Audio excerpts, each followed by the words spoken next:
So start करते हैं, ठीक है। इन 1 और 2 days you will be habitual कि कैसे नोटिफिकेशन आता है, कैसे क्लास ज्वाइन करनी है। So good evening once again and welcome to the class. So सबसे पहले हम ये डिस्कस कर लेते हैं कि हम किस तरीके से अपने सिलेबस को कवर करने वाले हैं, क्या पैटर्न रहेगा, किस तरीके से हम अपने सिलेबस को कवर करेंगे, उसके बारे में हम डिस्कस कर लेते हैं कि सबसे पहले हम क्या चीजें करेंगे और किस तरीके से हमारा जो है क्लास रहेगी। तो चाहे आप यूपीएससी की तैयारी कर रहे हैं या आप केवीएस की तैयारी कर रहे हैं या आप एनवीएस की तैयारी कर रहे हैं या आप ईएमआरएस की तैयारी कर रहे हैं, सभी में आपका एक कॉमन पोर्शन होता है और वो है आपका एडमिन एंड फाइनेंस, जो हर एक प्रिंसिपल एग्जाम में आपका सेम है, ठीक है। केवीएस सब जगह आप देखोगे तो एडमिन एंड फाइनेंस के नाम से है, और अगर यूपीएससी में देखोगे तो वहां पर बस एडमिन फाइनेंस एंड मैनेजमेंट के नाम से होता है। तो सबसे पहले हम शुरुआत करेंगे अपने one of the most important topic CCS CCA rule से। देन हम कवर करेंगे अपना सीसीएस कंडक्ट रूल्स,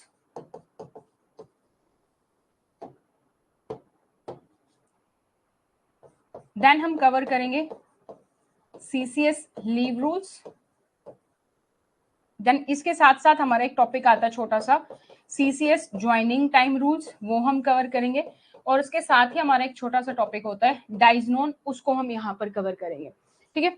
देन हम मूव करेंगे अपने अलाउंस के पार्ट को। अलाउंस में हमारे पास डीए है, एचआरए है, ट्रांसपोर्ट अलाउंस है, एचबीए है, सीईए है, ठीक है, और जो भी इंपॉर्टेंट अलाउंस है वो यहाँ पे, और one of the most important TADA allowance, वो हम यहाँ पर कवर करेंगे। देन हम कवर करेंगे अपना LTC leave travel concession rules, then हम मूव करेंगे सीएसएमए रूल्स पर, मेडिकल अटेंडेंस रूल्स हम कवर करेंगे, ठीक है। तो इतना सब कवर करने के बाद ऑलमोस्ट जो हमारा एडमिन का पार्ट है वो हमारा कंप्लीट हो जाएगा। Then we will move to the finance part. Finance part में हमारे पास है जीएफआर रूल्स, टोटल 12 चैप्टर्स है, वो हम करेंगे। देन हमारे पास है सीसीएस पेंशन रूल्स, हम कवर करेंगे। पेंशन रूल्स में हम ओपीएस कवर करेंगे, एनपीएस कवर करेंगे, यूपीएस कवर करेंगे, जीपीएफ जो है इसके साथ वो हम यहाँ पर कवर करेंगे। उसके बाद हमारे पास आ जाता है एफआर एंड एसआर, इसको हम अलग अलग सेगमेंट्स में कवर करेंगे। हालांकि जितनी भी ये चीजें हमने डिस्कस की हैं अभी, ये सारी की सारी हमारी एफआर और एसआर का ऑटोमेटिकली पार्ट होता है। तो एफआर एसआर में जो हम डिस्कस करेंगे वो हम करेंगे जैसे deputation and foreign service,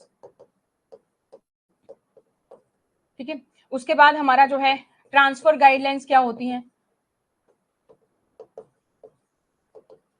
reservation, उसके बाद हमारा पे फिक्सेशन, ठीक है, रिटायरमेंट के बारे में इसमें हम देखेंगे, और इसके अलावा जो मिसलेनियस टॉपिक बच जाएंगे उसको हम कवर करेंगे बाद में एफआर और एसआर में। इसके अलावा फिर हमारा जो लास्ट टॉपिक बच जाता है that is income tax rule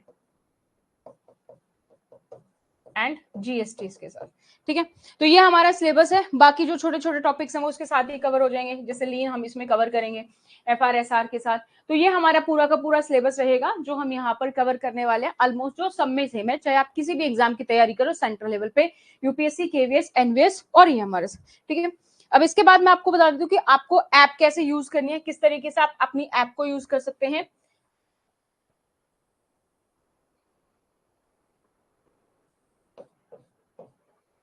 जो भी कोर्स आपका होगा वो कोर्स आपको दिखाई देगा। उसके बाद आपके पास 4 ऑप्शंस होते हैं। एक तो है आपके पास ओवरव्यू, फिर आपके पास है लाइव क्लासेस, और फिर आपके पास 3 है ऑप्शन, फिर आपके पास है कंटेंट सेक्शन। ओवरव्यू में आपके पास सारी की सारी कोर्स डिटेल होंगी, उसका डिस्क्रिप्शन होगा जो भी कोर्स आपने परचेज किया है।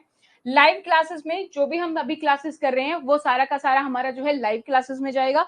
लाइव क्लासेस ऑटोमेटिकली जैसे ही ये लाइव क्लास खत्म होगी इसके 24 आवर्स तक जो है आपको लाइव क्लास के सेक्शन में वीडियो मिल जाती है। ये मैक्सिमम टाइम है, हालांकि 2 घंटे के बाद मिल जाएगी। तो जैसे ये क्लास खत्म होगी इसके 2 घंटे बाद आप इस क्लास को दोबारा से देख सकते हैं, अनलिमिटेड टाइम देख सकते हैं। इन केस अगर आपने कोई क्लास मिस कर दी, कभी कोई इमरजेंसी हो गई, कोई अर्जेंट वर्क है आपको, आप क्लास में नहीं आ पाए, तो आप नेक्स्ट डे उस क्लास को दोबारा से आराम से देख सकते हैं। आफ्टर 2 आवर्स जब भी क्लास खत्म होगी उसके बाद आपको वहां पर मिल जाएगी, वो आप अनलिमिटेड टाइम देख सकते हैं, ठीक है। अब जो क्लास के नोट्स होंगे वो पीडीएफ की फॉर्म में होंगे सारे, वो आपको ऐप पर मिलेंगे। आपको जो टेस्ट सीरीज है आपके टॉपिक वाइज वो भी आपको ऐप पर मिलेगी, और जो नोट्स होंगे चाहे वो ऑफिशियल डॉक है या फिर आपका जो है क्लास के जो नोट्स होंगे वो है, वो सब आपको नोट सेक्शन में मिल जाएगा। और साथ में आपको वीडियो सेक्शन में भी दोबारा से ये वीडियो मिल जाएंगी, जिससे कि आपका कोई भी आप टॉपिक कर रहे हैं तो आपके लिए इजी हो जाएगा वो टॉपिक को सर्च करना कि वहां पे वो टॉपिक है और उसी की रिलेटेड वीडियो है वो आपको मिल जाएंगे।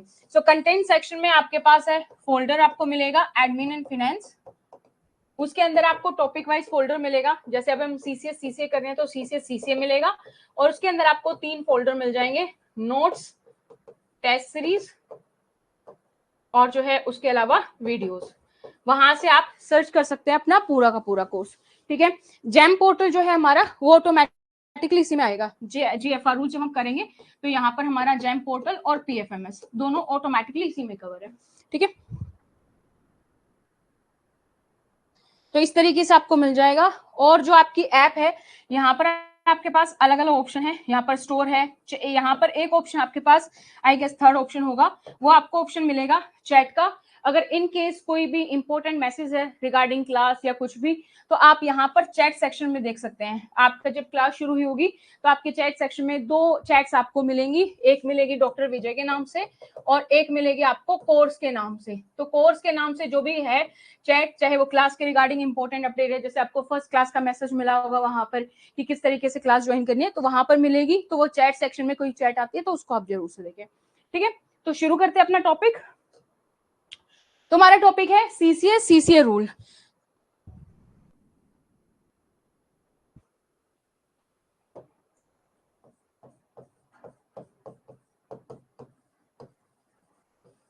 इस टॉपिक की बात करें तो one of the important topic है हमारा। इसमें से आपको काफी सारे क्वेश्चंस जो है वो आपको देखने को मिल जाते हैं आपके एग्जाम में।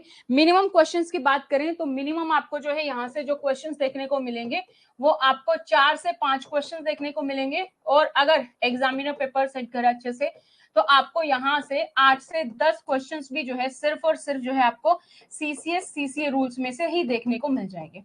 ठीक है, तो one of the important topic है। हर एक लाइन जो है वो यहाँ पर इंपॉर्टेंट है, ऐसी कोई लाइन नहीं है जिससे कोई क्वेश्चन नहीं बनता सीसीए सीसीए में। हर एक लाइन इंपॉर्टेंट है अपने आप में, हर एक से जो क्वेश्चन बनता है, हर एक रूल नंबर से क्वेश्चन बनता है। रूल नंबर काफी सारे होंगे हमारे पास, कौन कौन से रूल नंबर याद रखने हैं नहीं रखने हैं वो मैं आपको बताऊंगी, तो वो आप नोट कर लेंगे कि कौन कौन सा रूल नंबर आपको याद रखना है। सारे रूल नंबर आपको याद रखने की जरूरत नहीं है। 3 to 4 मंथ्स में will cover admin and finance, उसके बाद भी देखते हैं नहीं। ठीक है, तो अगर मैं बात करूं कि कितने कितने क्वेश्चंस पूछे गए हैं, तो सबसे पहले अगर मैं बात करूं केवीएस की, तो केवीएस की अगर आप बात करोगे तो 2016 में आपके 8 क्वेश्चन आए थे सीसीए सीसीए से।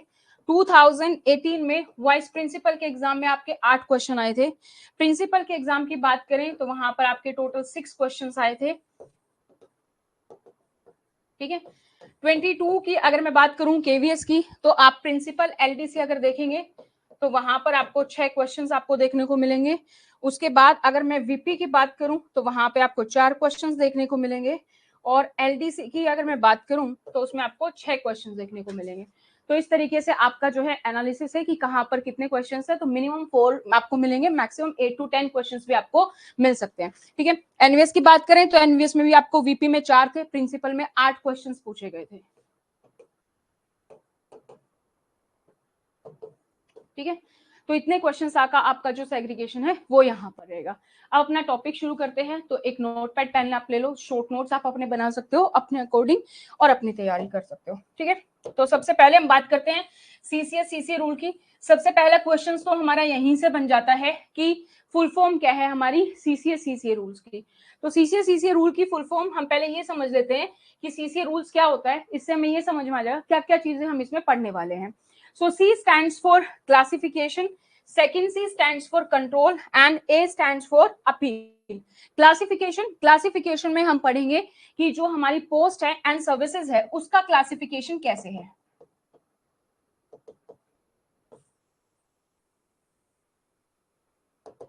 Classification of post and service के बारे में हम क्लासिफिकेशन में बढ़ते हैं, कितने टाइप की हमारी सिविल पोस्ट है, कितने टाइप की हमारी सिविल सर्विस है, उसके बारे में कंट्रोल हमारा, अगर कोई भी एम्प्लॉय किसी भी रूल का वोलेशन करता है, और ये रूल कौन बताएगा हमें, जो हमारा अपना नया टॉपिक, हम इससे नेक्स्ट टॉपिक जो हम पढ़ेंगे सीसीएस कंडक्ट रूल्स, वो हमें बताएंगे कि रूल्स क्या हैं।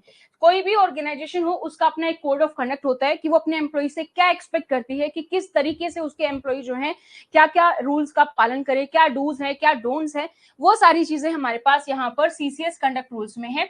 तो सीसीएस कंडक्ट रूल्स अगर कोई फॉलो नहीं करता है, उसके किसी भी रूल का वोलेशन करता है, तो उस एम्प्लॉय के खिलाफ डिसिप्लिनरी एक्शन होता है। आपने काफी बार सुना होगा डिसिप्लिनरी एक्शन, अनुशासनात्मक कार्रवाई, डिसिप्लिनरी प्रोसीजर हो रहा है, तो वो सारी चीजें हमारी सीसीएस सीसी रूल्स के तहत होती हैं। तो अगर कोई भी एम्प्लॉय किसी भी तरीके का वोलेशन करता है, उस पर कैसे कंट्रोल करना है, वो हमें हमारे सीसीएस सीसी रूल बताते हैं। तो अगर कोई एम्प्लॉय किसी भी तरीके का कोई भी रूल वायलेशन करता है, तो हम उस एम्प्लॉय को सस्पेंशन पर डाल सकते हैं। इसके अलावा उसके खिलाफ हम डिसिप्लिनरी एक्शन ले सकते हैं, उसके बारे में हम यहाँ पर पढ़ेंगे क्या प्रोसेस है। और एम्प्लॉय अगर रूल का वॉयलेशन करता है तो उसको हम पेनल्टी दे सकते हैं, उसके बारे में भी हम यहाँ पर पढ़ेंगे। तो ये सारी चीजें हम यहाँ पर कंट्रोल के तहत पढ़ते हैं। नेक्स्ट, अब अगर किसी एम्प्लॉय को किसी भी तरीके का डिसिप्लिनरी एक्शन उसके खिलाफ हुआ है, और उसको लगता है कि मेरे साथ जस्टिफिकेशन नहीं हुआ है, कहीं ना कहीं गलती हुई है, मुझे गलत सजा सुनाई दी गई है, तो वो अपील भी कर सकता है। इवन अगर आप कोर्ट केस की बात करो, तो कोर्ट केस में अगर हाई कोर्ट में किसी को लगता है कि मेरे खिलाफ जो है जो फैसला है वो सही नहीं आया, तो वो सुप्रीम कोर्ट जाता है, राइट। तो ठीक इसी तरीके से यहाँ पर एम्प्लॉय के खिलाफ अगर कोई भी डिसिप्लिनरी एक्शन हुआ और उसको कोई भी पेनल्टी दी गई या उसको सस्पेंशन दिया गया, इन सब चीजों के खिलाफ वो क्या कर सकता है, अपील कर सकता है। सो अपीलेट ऑथोरिटी के बारे में, किसको अपील करनी है, कहाँ करनी है, कितने दिनों के अंदर करनी है, वो सारी चीजें हम यहाँ पर अपील के तहत पढ़ते हैं। ठीक है, तो सीसीएस सीसी रूल्स हमें वो चीजें बताता है सारी की सारी, अगर कोई किसी रूल का वॉयलेशन करता है, कोई एम्प्लॉय डूज एंड डोज नहीं करता है, कोड ऑफ कंडक्ट का पालन नहीं करता है, तो उसके खिलाफ एक्शन कैसे लेना है, और एम्प्लॉय अगर सेटिस्फाई नहीं है डिसीजन से, तो वो कैसे अपना अपील कर सकता है, ये सारी चीजें हमें यहाँ से पता चलती है।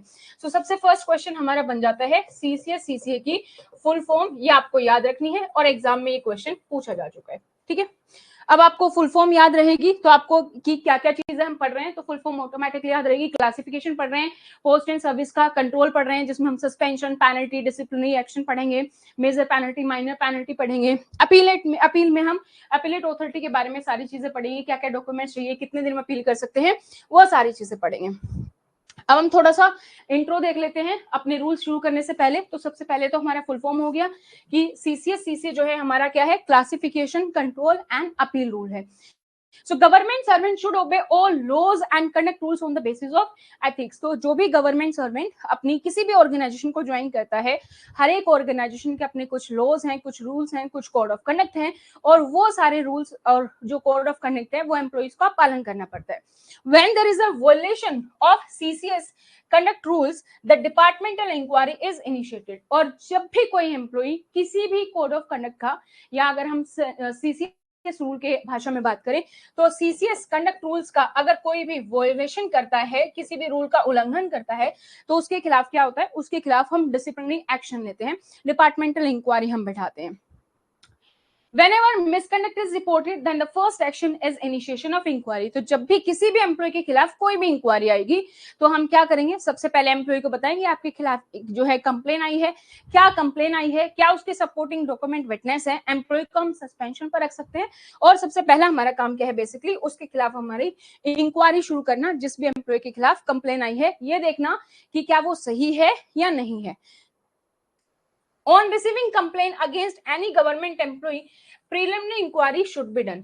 और जब भी किसी एम्प्लॉय के खिलाफ कोई भी कंप्लेन आती है, तो हम सबसे पहला जो काम करते हैं, यहाँ पर कुछ इंपॉर्टेंट टर्म्स में आएंगे। जैसे पहले हम काम क्या करते हैं, प्रीलिमिनरी इंक्वायरी। प्रीलिमिनरी इंक्वायरी क्या है कि बेसिक जो पूछताछ करते हैं, सबसे पहले जो क्वेश्चन आंसर, जब आप किसी एम्प्लॉय को, जो गवर्नमेंट सर्वेंट है जिसके खिलाफ कंप्लेन आई है, जब आप उसको बताओगे कि आपके खिलाफ ये कंप्लेन है, आपके सपोर्टिंग डॉक्यूमेंट्स विटनेस ये है, उसके बारे में आप उससे पूछोगे कि इस कंप्लेन पर आपका क्या कहना है, आपका क्या राय है, आप एक्सेप्ट करते हैं, नहीं करते हैं, इंक्वायरी चाहते हैं, क्या करते हैं। वो प्रीलिमिनरी इंक्वायरी है, जिससे हम बात करके ये पता करने की कोशिश करते हैं क्या एम्प्लॉय अपने आरोपों को स्वीकार कर रहा है, नहीं कर रहा है, नहीं कर रहा है, तो फिर हम इंक्वायरी की तरफ बढ़े, इंक्वायरी स्टार्ट करेंगे। The decision on initiating departmental inquiry should be taken on the basis of preliminary inquiry report. तो जो भी preliminary inquiry की रिपोर्ट होगी उसके बेसिस पर हम इंक्वायरी करेंगे। अगर एम्प्लॉय ने पहले ही एक्सेप्ट कर लिया कि हाँ जो preliminary inquiry में कि जो भी चार्जेस है मैं उन सब चार्जेस को एक्सेप्ट करता हूँ कि जो भी आरोप मुझ पर लगाएंगे वो सही है, तो इंक्वायरी की हमें जरूरत नहीं है, हम सीधा जो है सजा सुना सकते हैं, पेनल्टी दे सकते हैं। अगर एम्प्लॉय एक्सेप्ट नहीं करता है तो उसके बेसिस पर ही फिर हम आगे इंक्वायरी स्टार्ट करते हैं, क्योंकि एम्प्लॉय हमारा एक्सेप्ट नहीं कर रहा है।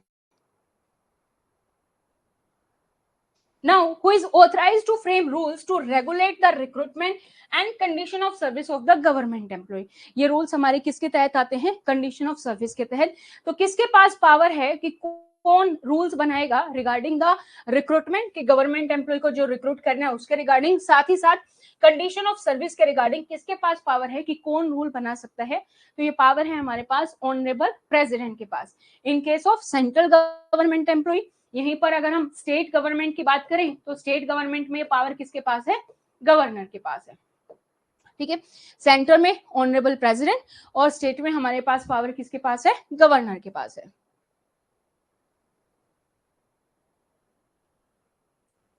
जो आपका सीसीए रूल शुरू होता है उसकी फर्स्ट लाइन आपकी ये है, in the exercise of powers confirmed by provision to Article 309 and Clause 5 of Article 148 of the Constitution and consultation with the CAG, Comptroller and Auditor General, जिसको हम शॉर्ट फॉर्म में CAG बोलते हैं, in relation to person serving in the Indian Audit and Accounts Department, जिस department को CAG संभालते हैं, IAAD department, Indian audits and accounts department, the president here bye make the following rules. तो आपकी first line जो है वो क्या कहती है कि जो भी रूल्स हैं हमारे, जो जैसे सीसीए के रूल्स बनाए गए हैं, तो वो पावर कहाँ से मिली? हमने अभी डिस्कस किया कि ऑनरेबल प्रेसिडेंट बनाते हैं। ऑनरेबल प्रेसिडेंट के पास ये पावर कहाँ से आई? तो हमारा जो देश है सुप्रीम कहाँ से पावर आती? कॉन्स्टिट्यूशन से। तो कॉन्स्टिट्यूशन का आर्टिकल 309 और 148 ये पावर देते हैं ऑनरेबल प्रेसिडेंट को कि वो कैग के साथ कंसल्ट करके इन रूल्स को बना सकते हैं। इन रूल्स का जो है कि किस तरीके से इंक्वायरी होनी है, क्या है, तो वो सर्विस कंडीशंस रूल जो है यहाँ पर बना सकते हैं। सो आर्टिकल 148 हमारा क्या कहता है? आर्टिकल 148 हमारे कॉन्स्टिट्यूशन का ये कहता है कि जो भी सर्विस कंडीशन है किसी भी पर्सन के लिए Indian audit and accounts department में, या जो एडमिनिस्ट्रेटिव पावर है कैग की, वो इस तरीके से है कि वो कैग जो है प्रेसिडेंट को कंसल्ट कर सकता है रिगार्डिंग दी रूल्स रेगुलेशन। तो जो प्रेसिडेंट को रूल्स बनाने हैं उसमें कंसल्ट कौन करेगा? कैग यहाँ पर जो है अपनी राय दे सकता है। आर्टिकल जो 309 है हमारा, that is regarding the recruitment and condition of service of person serving the union and state। Article 309 ये कहता है हमारा,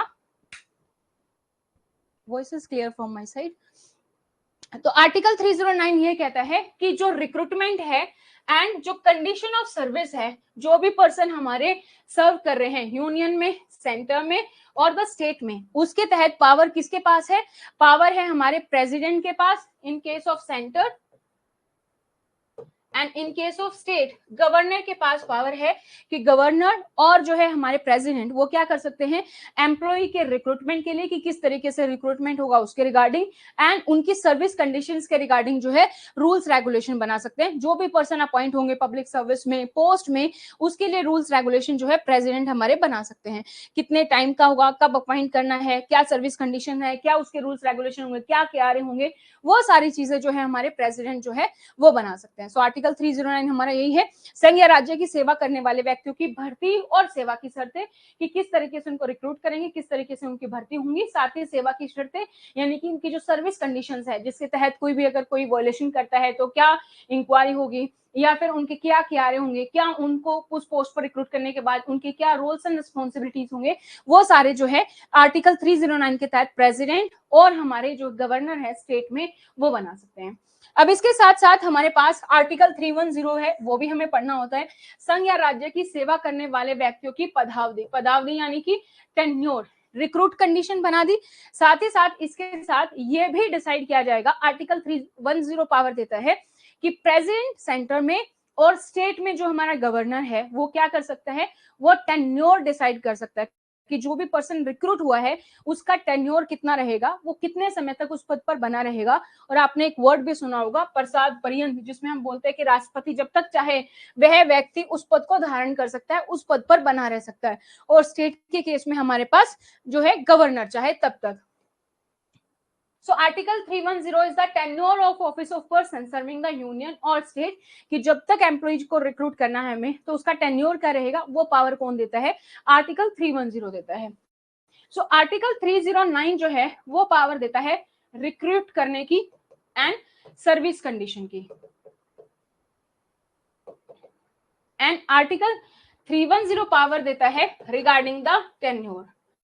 तो इन दोनों आर्टिकल को अगर हम ध्यान से देखें तो प्रेसिडेंट को पावर मिल जाती है सेंटर में कि वो किसी भी एम्प्लॉय को रिक्रूट कर सकते हैं और कब तक रिक्रूट करना है ये टेन्योर भी डिसाइड कर सकते हैं। इसका मतलब तो सीधा सीधा ये है कि एम्प्लॉय को कोई कभी भी रिक्रूट किया जा सकता है और कभी भी जो है निकाला जा सकता है। टेन्योर क्योंकि एम्प्लॉय का प्रेसिडेंट डिसाइड कर रहे हैं तो टेन्योर के अकॉर्डिंग वो कभी भी उसको उस पोस्ट से निकाल सकते हैं। बट हमारा कॉन्स्टिट्यूशन इस पर भी कंट्रोल करता है। और एक और आर्टिकल हमारा नेक्स्ट है जो है हमारा आर्टिकल 311। ये क्या कहता है, संघ या राज्य के अधीन सिविल हैसियत में नियोजित व्यक्तियों का पदच्युत किया जाना, पद से हटाया जाना या पक्ति में अवनित किया जाना। यानी कि किसी को अगर आपने निकालना है पोस्ट से या फिर आपने जो है डिमोशन करना है उसका, उसके रिगार्डिंग रूल हमारा आर्टिकल 311 है। तो आर्टिकल 311 है to control the powers of president जो उनको मिली है अंडर आर्टिकल 309 एंड 310, उन पर एक कंट्रोल लगाता है कि आप किसी भी पर्सन को, ऐसा नहीं कि रिक्रूट आपने कर लिया तो कभी भी आप निकाल सकते हो, उसके लिए आपके पास एक स्पेसिफिक रीजन होना चाहिए। ये हमारा आर्टिकल 311 कहता है। Article 311 states that no person who is a member of civil service shall be dismissed और removed by an authority subordinate to that by which he is appointed, कि कोई भी पर्सन जो भी हमने सिविल पर्सन पे रिक्रूट किया है किसी पर्सन को, ना तो हम उसको डिसमिस कर सकते हैं, ना ही पोस्ट से हम रिमूव कर सकते हैं, ना ही हम डिमोशन कर सकते हैं कि कोई भी एम्प्लॉय का, कौन नहीं कर सकता है, by an authority subordinate to that by which he is appointed. तो जिसने उसको अपॉइंट किया है उस अथॉरिटी को हम कहते हैं अपॉइंटिंग अथॉरिटी।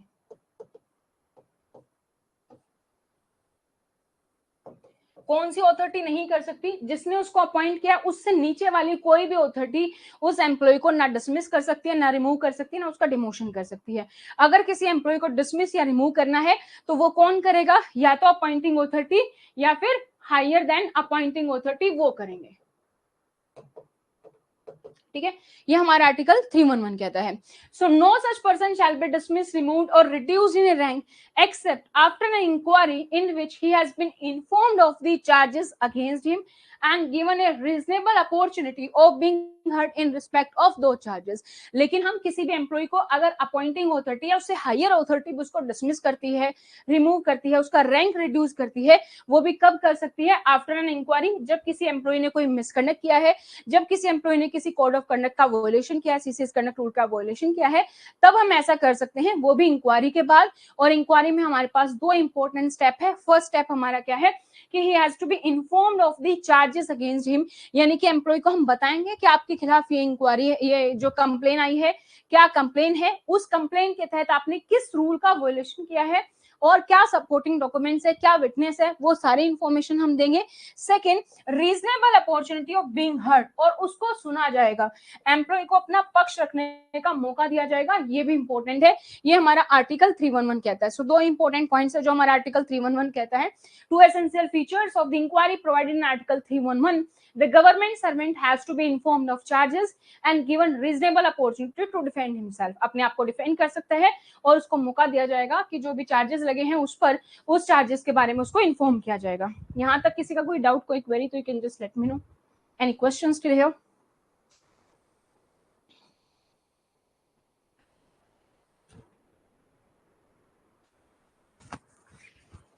क्लियर है? तीन आर्टिकल हमने पढ़े, 309, 310 और 311, और इसके साथ हमने आर्टिकल 148 का क्लोज 5 पढ़ा है।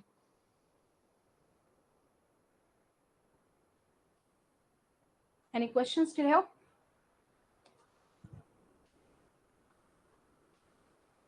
अब हमारे पास कुछ एक्सेप्शंस हैं जो आर्टिकल 311 के तहत हैं, कि कुछ एक्सेप्शंस भी हैं जहां पर हम एम्प्लॉय के खिलाफ इंक्वायरी नहीं करते बल्कि सीधा हम एम्प्लॉय को पेनल्टी भी दे सकते हैं। वो एक्सेप्शंस क्या हैं? That clause shall not apply where a person is dismissed or removed or reduced in rank on the ground of which led to his conviction or criminal charges। जब भी कोई एम्प्लॉय जो है क्रिमिनल चार्जेस के तहत आरोपी पाया गया है तो वहां पर हम इंक्वायरी के बजाय सीधा क्या कर सकते हैं, हम सीधा सीधा एम्प्लॉय को पेनल्टी दे सकते हैं। 148 ये कहता है कि प्रेसिडेंट जो रूल्स बना रहा है उसके तहत कैग जो है उसको कंसल्ट कर सकता है रिगार्डिंग द रूल्स जो फ्रेम करने हैं। एंड 309 एक्चुअली में पावर देता है प्रेसिडेंट को to make the rules for recruitment and service condition. Subordinate rank के लिए जो बेसिकली है आपका, जैसे अभी हम आगे भी डिस्कस करेंगे सीसीए रूल्स के तहत, ये रूल्स प्रेसिडेंट को और गवर्नर को पावर देते हैं। तो जैसे ग्रुप ए जो होगा उसके लिए ज्यादातर प्रेसिडेंट अपने पास पावर रखता है, उसके बाद जो है कोई भी जो सबऑर्डिनेट अथॉरिटी है उसको पावर दे सकता है, किसी को भी जो है अपनी स्पेशल ऑर्डर के तहत किसी को भी पावर को डेलीगेट कर सकता है। तो वहां पर भी हमारे पास सेम रूल है। तो अपॉइंटिंग अथॉरिटी जो होगी उसके अब वो जो है वो कंडीशन उन पे भी लागू होगी, जो भी अपॉइंटिंग अथॉरिटी होगी, कि डिसमिस नहीं कर सकते, रिमूव नहीं कर सकते जब तक कोई इंक्वायरी नहीं है, हम सब पर लागू होगी। Anything else?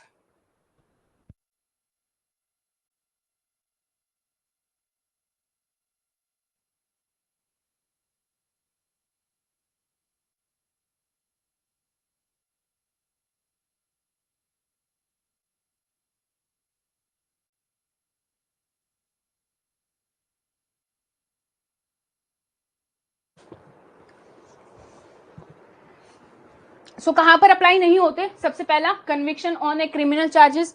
जब भी किसी भी एम्प्लॉय के खिलाफ कोई भी क्रिमिनल चार्जेस लगा है तो ये हमारे अप्लाईकेबल नहीं होंगे। Second, for some reason to be recorded in writing it is not reasonably practicable to hold such inquiry। जब प्रैक्टिसेबल नहीं है कि हम कोई इंक्वायरी करें, जैसे मान लीजिए एम्प्लॉय है, एम्प्लॉय ने एक्सेप्ट ही कर लिया पहले ही क्या हाँ ये आरोप जो मुझ पर लगे हैं वो सही है, तो हम इंक्वायरी की जरूरत नहीं है, हम सीधा पेनल्टी दे सकते हैं।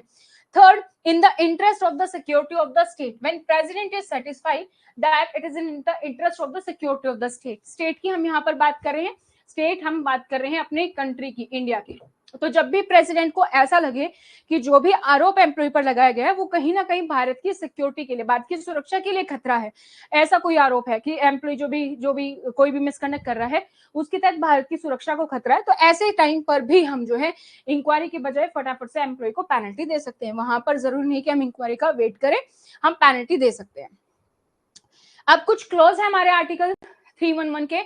आर्टिकल 311 का 2A कहता है, if conviction is proved in the court government employee can be dismissed from the service. अब हमारे पास दो इंक्वायरी होती है, दोनों अलग अलग इंक्वायरी हैं। एक हम बात कर रहे हैं डिपार्टमेंटल एक्शन की, जो डिपार्टमेंटल एक्शन के तहत जो इंक्वायरी होती है वो हमारी डिफरेंट है। एंड एक हम जो लीगल बात करें तो जो कोर्ट केस है तो वो हमारा बिल्कुल डिफरेंट है, दोनों अलग अलग चीजें हैं। ठीक है, सो इंक्वायरी जो यहाँ पर होती है और जो कोर्ट केस के तहत है वो इंक्वायरी दोनों हमारी सेपरेट है और दोनों एक टाइम पर दोनों अलग अलग हो सकती है। ठीक है, जैसे यहाँ पर कोर्ट केस में क्रिमिनल केस आ गया तो सीधा जो भी कोर्ट केस से फैसला आया इसके बेसिस पर यहाँ पर हम जो है सजा सुना सकते हैं, पेनल्टी दे सकते हैं, राइट। तो इसी तरीके से यहाँ पर इंक्वायरी अलग हो सकती है, वहां पर हो सकती है। कोई केस ऐसा हो सकता है जिसके खिलाफ जो है कोई मिसकंडक्ट आपकी ऑर्गेनाइजेशन के तहत मिसकंडक्ट है, लेकिन वो लीगल आईपीसी धारा के तहत भी उसके तहत केस बनता है, तो दोनों इंक्वायरी हमारी अलग अलग होती है, ये हमें याद रखना है। तो ऐसा नहीं है कि डिपार्टमेंट इंक्वायरी कोर्ट केस में होगी या ऐसा कुछ है, तो ये हमें याद रखना है। तो जब भी कोई भी कोर्ट में जो है कन्विक्शन यानी कि आरोप जब भी कोर्ट में हमारा प्रूव हो गया, सिद्ध हो गया कि एम्प्लॉय हमारा आरोपी है, तो इसके बेसिस पर हम एम्प्लॉय को डिसमिस कर सकते हैं सर्विस से सीधा सीधा, क्योंकि कोर्ट की तरफ से फैसला आ चुका है, सुप्रीम लीगल अथॉरिटी है। नेक्स्ट हमारा आर्टिकल 311 का सेकंड का बी क्लोज हमारा क्या कहता है, if any government servant has committed a serious mistake which can not be included in departmental inquiry shall be dismissed from the service. अगर कोई भी गवर्नमेंट सर्वेंट इस तरीके का कोई भी सीरियस मिस्टेक करता है जिसके लिए हम डिपार्टमेंटल इंक्वायरी नहीं कर सकते, तो ऐसे टाइम पर एम्प्लॉय को हम सीधा डिसमिस कर देते हैं। जैसे एम्प्लॉय हमारा देशद्रोह है, ऐसा कोई काम कर रहा है जो भारत की सुरक्षा के लिए खतरा है, तो ऐसे सिचुएशंस में हम एम्प्लॉय को सीधा पोस्ट से डिसमिस कर सकते हैं।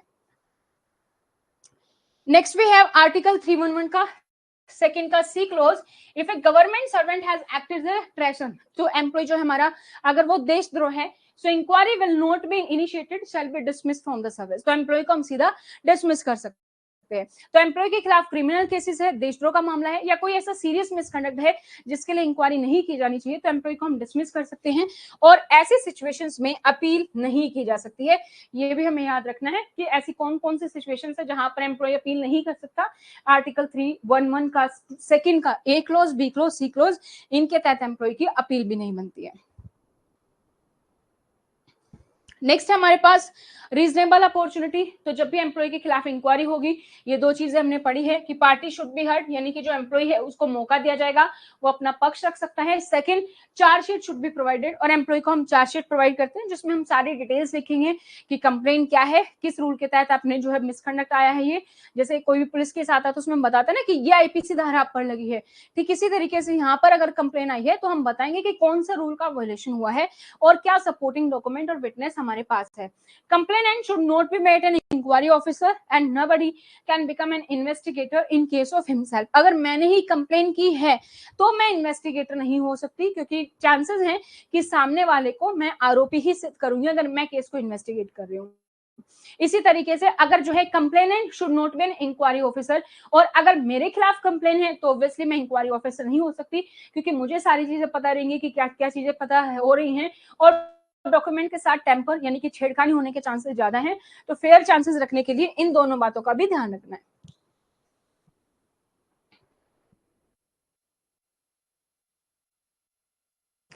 Next we have the government does not accept those misconduct which society does not accept। आपने काफी बार न्यूज में देखा होगा, कोई मामला आता है, वो आपके कंडक्ट रूल्स में मेंशन है कि नहीं है, उससे पहले ही एम्प्लॉय को सस्पेंशन पे हम रख देते हैं। जब भी कोई मीडिया में कोई मामला बहुत ज्यादा उछल जाता है तो हम क्या करते हैं, एम्प्लॉय को हम सीधा सस्पेंशन दे देते हैं।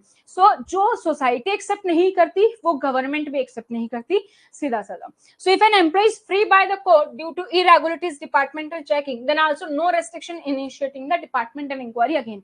अगर कोर्ट से कोई जो है एम्प्लॉय फ्री भी हो जाता है, लेकिन उस टाइम तक जो है डिपार्टमेंटल इंक्वायरी चेकिंग नहीं थी, कंप्लेन हमारे पास सही नहीं थी, या हमारे पास प्रूफ नहीं थे, तो हम दोबारा से डिपार्टमेंटल इंक्वायरी कर सकते हैं।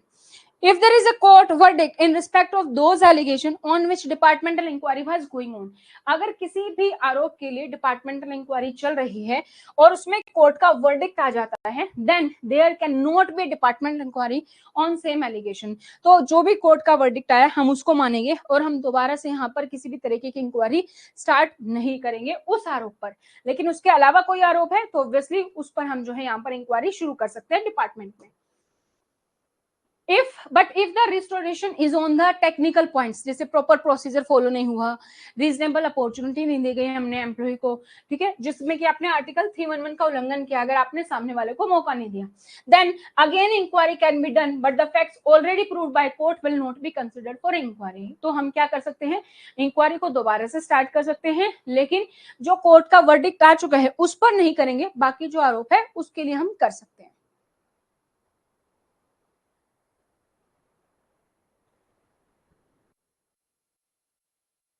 Next we have, can an inquiry be conducted in respect of retired government servant for an act done by him during any period of service? क्या हम कोई भी एम्प्लॉय जो अब रिटायर हो चुका है, वो अब हमारा गवर्नमेंट सर्वेंट नहीं है, एम्प्लॉय हमारा रिटायर हो चुका है, तो क्या कोई एम्प्लॉय जब रिटायर हो चुका है क्या उसके खिलाफ हम कोई इंक्वायरी कर सकते हैं, और कर सकते हैं तो किस टाइम तक कर सकते हैं?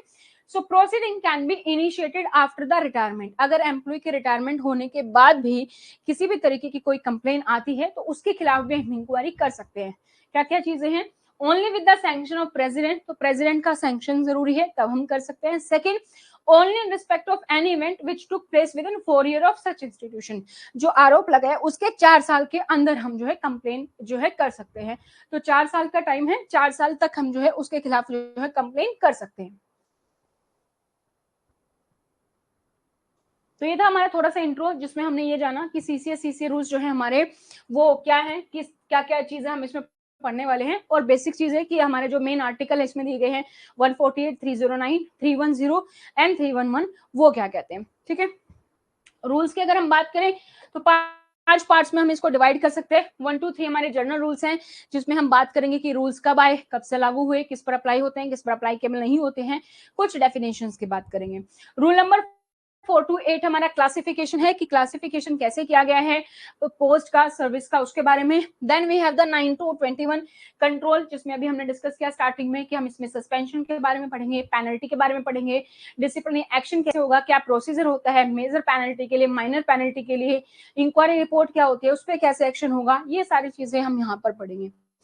नेक्स्ट है हमारा रूल नंबर 22 to 32, जिसमें हम अपील के बारे में पढ़ेंगे कि अगर कोई भी कंप्लेन आती है तो उसके लिए हम कैसे अपील कर सकते हैं, क्या कौन अपीलेट अथॉरिटी होगी, कितने टाइम तक अपील की जा सकती है, क्या क्या डॉक्यूमेंट्स चाहिए, वो सारी चीजें डिस्कस करेंगे। नेक्स्ट है हमारा 33 to 35, इसमें हमारे पास अगर कोई भी इस रूल के खिलाफ हमें कोई भी कंप्लेन है, कोई रूल हमें समझ नहीं आ रहा, इंटरप्रिटेशन में प्रॉब्लम है, किसको हम कॉन्टेक्ट कर सकते हैं, रिपेल एंड सेविंग क्या होती है, वो हम यहाँ पर डिस्कस करेंगे।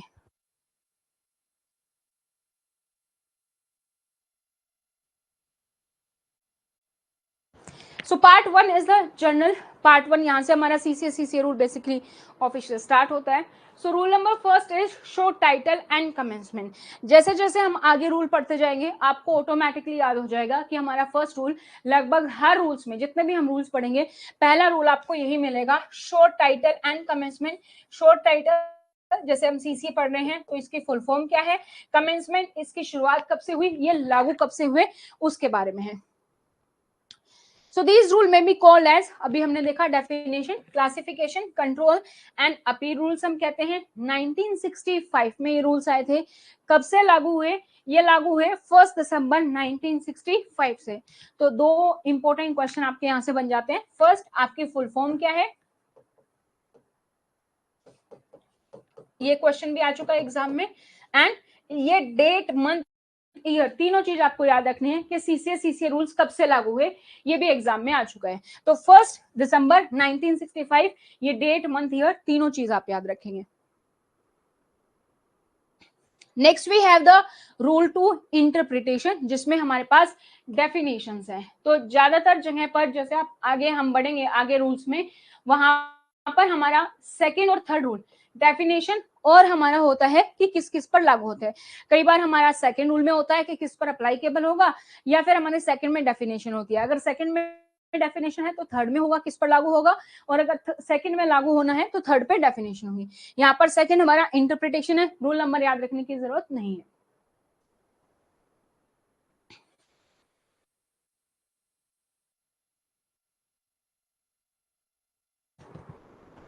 अब सीसीए जो रूल्स है हमारा, वो ऐसा रूल्स है जिसमें हर एक डेफिनेशन अपने आप में इंपॉर्टेंट है।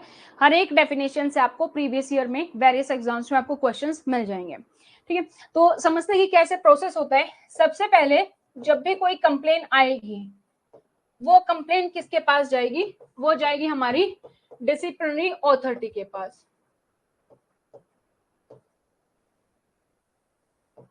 जिसको हम शॉर्ट फॉर्म में कहते हैं डीए। अब ये जो डिसिप्लिनरी अथॉरिटी है, इसका काम क्या है, सबसे पहले इसका काम है टू डिसाइड ऑन इंक्वायरी, कि इंक्वायरी होनी है या नहीं होनी है। प्रीलिमिनरी इंक्वायरी करने के बाद ये डिसाइड करती है डिसिप्लिनरी अथॉरिटी। ठीक है, सेकंड, जो टू इशू चार्जशीट, जो एम्प्लॉय को चार्जशीट जाएगी जिसमें बताया जाएगा कि एम्प्लॉय के खिलाफ ये कंप्लेन है, इस रूल का वोलेशन है, या फिर जो है ये सपोर्टिंग डॉक्यूमेंट्स, विटनेस है, किसने कंप्लेन की है। तो टू इशू चार्जशीट भी काम किसका है, हमारी डिसिप्लिनरी अथॉरिटी का है। अगर इंक्वायरी होनी है या इंक्वायरी के बारे में सोचा गया तो उससे पहले हम एम्प्लॉय को सस्पेंशन पर रख सकते हैं। तो एम्प्लॉय को जो सस्पेंशन ऑर्डर देना है, ये काम भी हमारी डिसिप्लिनरी अथॉरिटी करती है। ठीक है, इसके अलावा डिसिप्लिनरी अथॉरिटी अगर इंक्वायरी होनी है तो चाहे तो वो खुद डिसाइड कर सकती है, खुद जो है डिसिप्लिनरी अथॉरिटी जो है इंक्वायरी कर सकती है, या फिर अगर वो चाहे तो इंक्वायरी अथॉरिटी अपॉइंट कर सकती है इसके लिए। So to appoint inquiry authority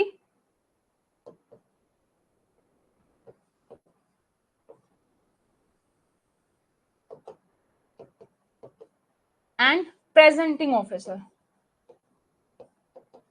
presenting officer क्या होता है, इंक्वायरी अथॉरिटी क्या होती है, अभी हम आगे डिस्कस करेंगे। तो ये सब कौन कर सकता है, ये हमारी डिसिप्लिनरी अथॉरिटी कर सकते हैं। आई होप राइटिंग समझ में आ रही है, so you can note down accordingly. ठीक है, उसके बाद जो है, अब जो इंक्वायरी अथॉरिटी है वो इंक्वायरी करती है, वो अपनी रिपोर्ट बनाती है और वो सेंड करती है डिसिप्लिनरी अथॉरिटी पर।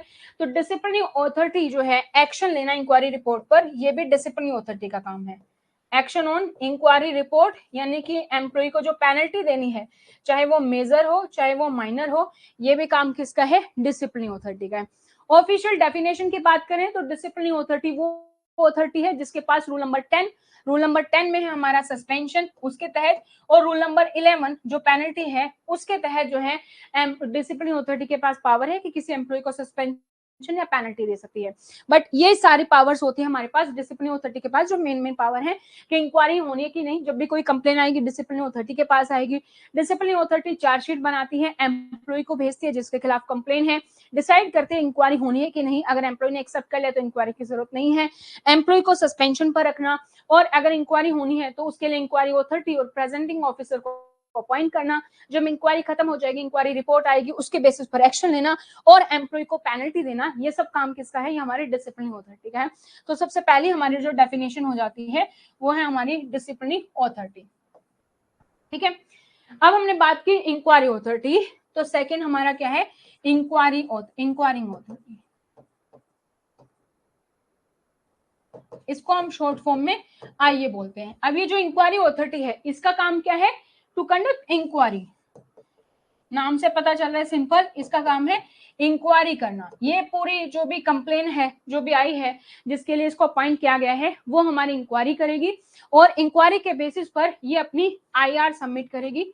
IR is the inquiry report. ठीक है, आईआर इंक्वायरी रिपोर्ट है, ये सबमिट करेगी डिसिप्लिनरी अथॉरिटी को। ये हमारा इंक्वायरी अथॉरिटी का काम है। ठीक है, now third we have the appointing authority.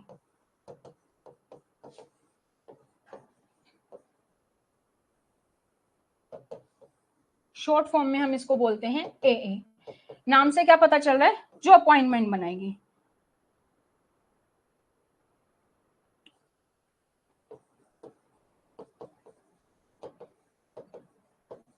The authority which है the power to appoint the employees. ठीक है, जो भी अपॉइंट करती है वो अपॉइंटिंग अथॉरिटी है। हर एक पोस्ट के लिए अपॉइंटिंग अथॉरिटी अलग अलग होती है। ठीक है, सो जो भी अपॉइंटमेंट कर रही है वो हमारी अपॉइंटिंग अथॉरिटी है। ये सारा नोट डाउन हो जाए तो please let me know, comment में आप यस कर सकते हैं, then I will move to the next slide.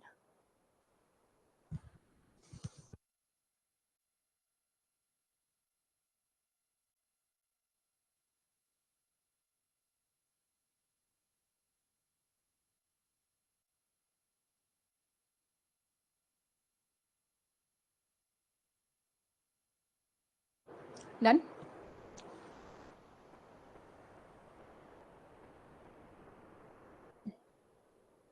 ठीक है, next we have the cadre authority.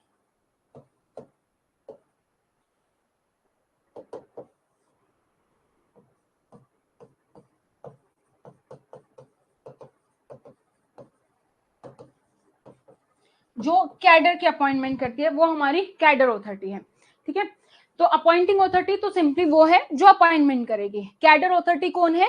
जो कैडर की अपॉइंट करती है। अब कैडर क्या होता है? कैडर जैसे कि कोई ऐसी पोस्ट जो कि अलग अलग डिपार्टमेंट्स में, अलग अलग मिनिस्ट्री में है, सेम लेवल की पोस्ट है या सेम पे स्केल की पोस्ट है। जैसे यूपीएससी है, यूपीएससी एग्जाम लेती है, जो डीओई है, डीएसएसबी के तहत जो टीजीटी पीजीटी है वो डीएसएसबी देखती है, प्रिंसिपल वाइस प्रिंसिपल है वो कौन देखता है? वो यूपीएससी देखती है। तो यूपीएससी सभी स्कूल्स में प्रिंसिपल के अपॉइंटमेंट करिए तो एक कैडर अपॉइंटिंग अथॉरिटी होगी, जो एक ही लेवल पे जो पोस्ट है, असिस्टेंट कहीं पर हायर करने हैं सभी अलग अलग डिपार्टमेंट्स में, तो वो हमारी क्या है? वो हमारी कैडर अथॉरिटी है। ठीक है, next we have the appellate authority.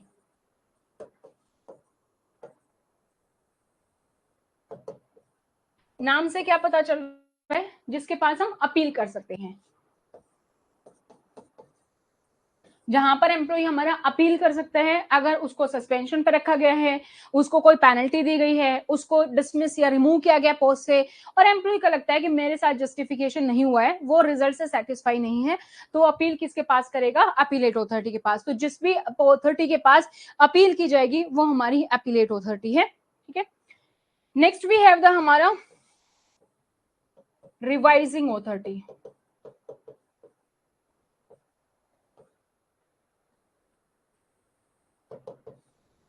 नाम से क्या पता चल रहा है, रिवाइज करना। अगर कोई भी अथॉरिटी हमारी कोई भी डिसीजन लेने वाली है और फाइनल डिसीजन लेने से पहले उसको ये लगे कि हो सकता है कि हम कुछ गलत डिसीजन ले रहे हैं, या कोई एकदम से नया विटनेस आ गया, नया डॉक्यूमेंट आ गया जिससे कि पूरे केस का रिजल्ट पलट सकता है, या फाइनल डिसीजन देने से पहले जो है पूरे के पूरे केस को रिवाइज किया जाए। आपने मूवीज में, सीरियल्स में देखा होगा, कई बार कोर्ट केस में भी फैसला आने वाला होता है, फिर 2 दिन का टाइम मांगते हैं कोर्ट, उसके बाद डिसाइड करके फिर फैसला सुनाती है, तो उसको हम बोलते हैं रिवाइज अथॉरिटी। अभी तक जितनी हमने ऑथोरिटी पढ़ी वो एक प्रॉपर ऑथोरिटी है, बट रिवाइजिंग ऑथोरिटी कोई ऑथोरिटी नहीं है। रिवाइजिंग ऑथोरिटी जब भी किसी ऑथोरिटी को ऐसा लगेगा कि मुझे पूरे केस को दोबारा रिवाइज करने की जरूरत है, उसी टाइम पर हम उस ऑथोरिटी को रिवाइजिंग ऑथोरिटी बोलेंगे। जैसे अगर कैडर ऑथोरिटी को लगे, या फिर इंक्वायरी ऑथोरिटी जो है हमारी इंक्वायरी ऑथोरिटी बनाई जो कि डिसीजन ले रही है, इंक्वायरी रिपोर्ट बना रही है, तो इंक्वायरी रिपोर्ट बनाने से पहले उसके पास कोई विटनेस आ जाए, कोई डॉक्यूमेंट्स आ जाए। अभी तक एम्प्लॉय जो है निर्दोष साबित हो रहा था, लेकिन मान लीजिए कोई सीसीटीवी फुटेज आ गई जिसमें एम्प्लॉय जो है दिखाई दे रहा है वो दोषी है, तो पूरा केस पलट गया, तो वो दोबारा से देखेगी कहां पर गलती हुई, कहां पर हम गलत फैसले पर जा रहे थे, तो वो हमारी क्या है, वो हमारी रिवाइजिंग ऑथोरिटी है। तो रिवाइजिंग ऑथोरिटी हमारी कोई भी ऑथोरिटी रिवाइजिंग ऑथोरिटी हो सकती है। और अगर प्रेसिडेंट भी हमारी, प्रेसिडेंट ही अगर मान लीजिए अपॉइंटिंग ऑथोरिटी है, या प्रेसिडेंट हमारी अपीलेट ऑथोरिटी है, तो वो भी जब ऐसा करेंगे तो प्रेसिडेंट या फिर कोई भी ऑथोरिटी हमारी रिवाइजिंग ऑथोरिटी हो सकती है। Next we have reviewing authority.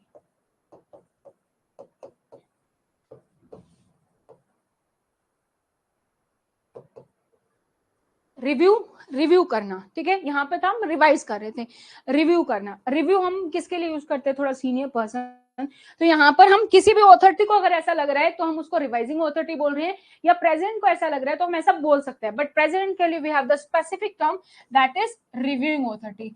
जब प्रेसिडेंट को ऐसा लगे कि केस को दोबारा से रिवाइज करने की जरूरत है, रिव्यू करने की जरूरत है, तो प्रेसिडेंट को जब ऐसा लगेगा वो हमारी रिव्यूइंग ऑथोरिटी होगी। याद करना बड़ा आसान है कि रिव्यूइंग और रिवाइजिंग, जैसे स्कूल की अगर हम बात करें तो आप टीचर्स हैं, जब भी कोई भी सिलेबस करवाते हैं, रिवाइज करवाते हैं, तो आप टीचर्स काफी सारे हो गए, तो कोई भी ऑथोरिटी यानी कि कोई भी टीचर जो रिवाइज करवा रहे, रिवाइजिंग ऑथोरिटी है। लेकिन प्रिंसिपल क्या, प्रिंसिपल रिव्यू करता है कि कैसा हुआ, कैसी परफॉर्मेंस हो रही है, टीचर की कैसी है, कैसे स्टूडेंट्स की है, तो रिव्यूइंग ऑथोरिटी हम प्रिंसिपल के लिए यूज कर सकते हैं। तो यहाँ पर हमारे पास कौन है, प्रेसिडेंट है, तो उसके लिए हम यूज करेंगे, ठीक है। सो रिवाइजिंग और रिव्यूइंग कोई स्पेसिफिक ऑथोरिटी नहीं है, बल्कि कोई भी ऑथोरिटी या प्रेसिडेंट को जब ऐसा लगता है कि केस को दोबारा से रिवाइज करने की जरूरत है, या केस को दोबारा से रिव्यू करने की जरूरत है, तो वो हमारी क्या है, ऑथोरिटी बन जाते हैं, ठीक है। रिव्यूइंग ऑथोरिटी रिवाइजिंग ऑथोरिटी हो सकती है, but revising authority reviewing authority नहीं हो सकती, क्योंकि प्रेसिडेंट के लिए हम रिव्यूइंग और रिवाइजिंग दोनों टर्म यूज कर सकते हैं, बट किसी और ऑथोरिटी के लिए हम रिव्यूइंग टर्म यूज नहीं कर सकते। रिव्यूइंग हमारा सिर्फ और सिर्फ प्रेसिडेंट के लिए होगा, ठीक है। सो रिव्यूइंग ऑथोरिटी हमारी जो है वो रिवाइजिंग ऑथोरिटी हो सकती है, क्योंकि प्रेसिडेंट यहाँ भी यहाँ पर भी है, लेकिन रिवाइजिंग हमारी रिव्यूइंग ऑथोरिटी नहीं हो सकती है, ठीक है। Next we have the HOD, head of department and एचओओ,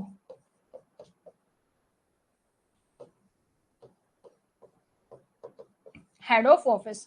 दोनों का लगभग सेम काम होता है, एचओडी का भी और एचओ का भी, दोनों को हम अपॉइंट करते हैं। जैसा ज्यादातर ग्रुप ए ग्रुप बी के केस में हम एचओडी बोलते हैं, सीडी के केस में हम एचओ बोलते हैं, head of office, head of organization, ठीक है। इस तरीके से हम नाम देते हैं डिपार्टमेंट में स्पेसिफिकली एचओडी। ये एचओडी और एचओ जरूरत पड़ने पर यही हमारी डिसिप्लिनरी अथॉरिटी हो सकती है, इनमें से ही हमारी अपॉइंटिंग अथॉरिटी हो सकती है, यही हमारी जो है अपील, जो भी अथॉरिटी हमारी बेसिकली ये हो सकती है, appointing authority, inquiry authority, disciplinary authority, ये हो सकती है। दोनों का काम लगभग सेम है, आगे हम इसके बारे में डेफिनेशन जब ऑफिशियल देखेंगे उसमें हम डिस्कस करेंगे। Next we have the commission, क्योंकि हम सेंट्रल लेवल रूल्स पढ़ रहे हैं तो commission we have the UPSC, union public service commission, ठीक है। क्लियर है यहां तक? एनी क्वेश्चन स्टिल है?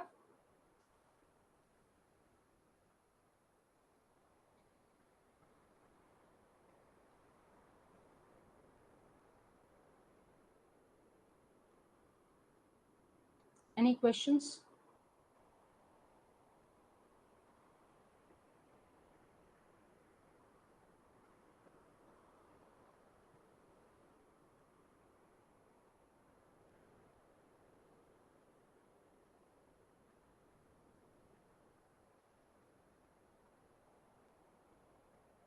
एचओडी हमारा हेड ऑफ डिपार्टमेंट और एचओ हमारा हेड ऑफ ऑफिस। जैसे प्रॉपर कोई ऑर्गेनाइजेशन होती है जहां पर ग्रुप सी ग्रुप टी है ज्यादातर, वहां पर हम एचओ यूज करते हैं। एंड जो हमारा एचओडी है वो हम ग्रुप ए बी के लिए जो ऐसे प्रॉपर डिपार्टमेंट है वहां पर हम यूज करते हैं। दोनों का काम लगभग सेम होता है, डिपेंडिंग ऑर्गेनाइजेशन डिपार्टमेंट अलग अलग हम यूज करते हैं, टर्म दोनों सेम ही है। और यहाँ पर जो एचओडी और एचओ है, ये कभी आपकी डिसिप्लिन अथॉरिटी भी यही हो सकते हैं, ये कभी आपकी इंक्वायरी अथॉरिटी भी हो सकते हैं, कभी आपकी जो है ये जो है हमारी अपॉइंटिंग अथॉरिटी भी हो सकती है। तो जरूरत पड़ने पर हम अलग अलग अथॉरिटी बना सकते हैं, क्योंकि हर एक पोस्ट के लिए स्पेसिफिक होता है। ऐसा नहीं होता कि किसी ऑफिस में ये डिसिप्लिन अथॉरिटी स्पेसिफाइड है या फिर ये अपॉइंटिंग अथॉरिटी होगी या ये होगा, नहीं, हर एक पोस्ट के लिए अपनी discipline authority, appointing authority, appellate authority अपनी अलग अलग हो सकती है। सो इन सब का अलग अलग होगा। कमीशन, यहाँ पर हम कमीशन की बात कर रहे हैं क्योंकि हम आगे जब हम डिस्कस करेंगे कि आपको जब भी कोई पेनल्टी देनी है तो आप कमीशन से एडवाइस लेंगे। तो कमीशन बेसिकली जिस कमीशन को हम यहाँ पर कंसल्ट करेंगे, तो सेंटर की हम बात करें तो सेंटर में हमारे पास यूपीएससी है, तो यूपीएससी हमारा हो गया। कमीशन तो कंप्लीटली डिफरेंट है। कमीशन यूपीएससी जो अपॉइंट करता है, अपॉइंटिंग अथॉरिटी भी है, या फिर जो भी फैसला आप पेनल्टी दे रहे हो किसी एम्प्लॉय को उसके रिगार्डिंग आप कंसल्ट कर रहे हो, वो है। कैडर अथॉरिटी हमारी, मैंने बस आपको एग्जांपल दिया था कि जो अपॉइंट करता है, जो एक ही अलग अलग डिपार्टमेंट में एक ही पोस्ट के लिए अपॉइंट करता है या सेम पे लेवल पर अपॉइंट करता है, वो मैंने आपको बस एग्जाम्पल दिया था यूपीएससी का, कि जैसे प्रिंसिपल के लिए अपॉइंट करती है तो वो कैडर अथॉरिटी हो सकती है, इस तरीके से। बट यूपीएससी अपने आप में अलग कमीशन है। जैसे स्टेट में वी हैव द एसएससी, तो सेंटर में we have the UPSC.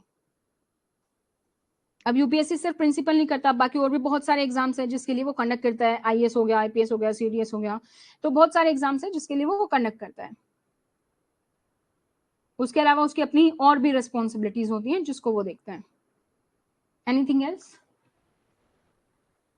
Clear है? यहां तक आगे बढ़े।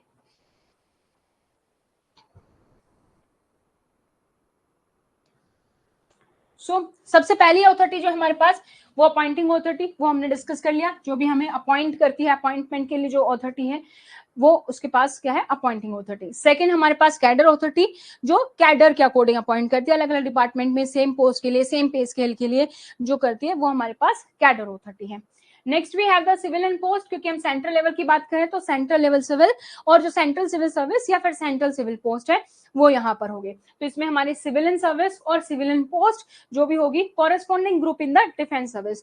तो जितने भी हम रूल्स पढ़ रहे हैं ये हमारे, इनको हम बोलते हैं सीसीएस रूल, यानी कि सेंट्रल सिविल सर्विस रूल।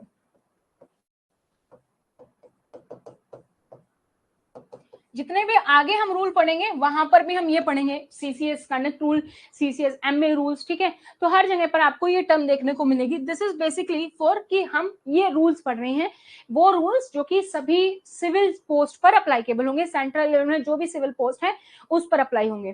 तो जो भी सेंट्रल लेवल में सिविल पोस्ट है, सिविल सर्विस है, उन सब पे हमारे ये लागू होते हैं। बट इसके साथ साथ हमें ये भी याद रखना है कि जो डिफेंस में जो भी सिविलियन पोस्ट है उन पर भी हमारे ये रूल लागू होते हैं। जैसे डिफेंस में कुछ वॉर करते हैं, लेकिन उसके अलावा सिविल पोस्ट भी है, जैसे हमारा माली हो गया, दर्जी है, जो कुक है, ये सारे लोग क्या हमारे सिविलियन है, जो डायरेक्टली वार में पार्टिसिपेट नहीं करते हैं। तो जो डिफेंस में जो सिविलियन है उन पर हमारे वाले ये रूल लागू होते हैं, और लगभग सारे रूल लागू होते हैं।